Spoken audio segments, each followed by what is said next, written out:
السلام علیکم ورحمۃ اللہ وبرکاتہ۔ بسم اللہ الرحمن الرحیم۔ ایک اہم عمل کی فضیلت اللہ کا ذکر کرنا۔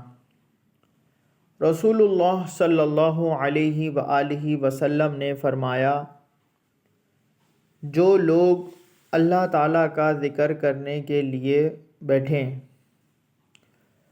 ان کو فرشتے گھیر لیتے ہیں اور ان پر خدا کی رحمت چھا جاتی ہے اور ان کو دلی سکون حاصل ہوتا ہے۔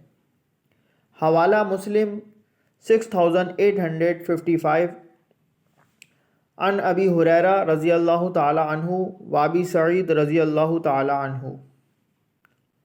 دین کی بات پھیلانا صدقہ جاریہ ہے، اس کو شیئر کیجئے، سبسکرائب کیجئے، لائک کیجئے۔ اللہ تعالی ہم سب کو نیک ہدایت دے، ہماری مغفرت فرمائے۔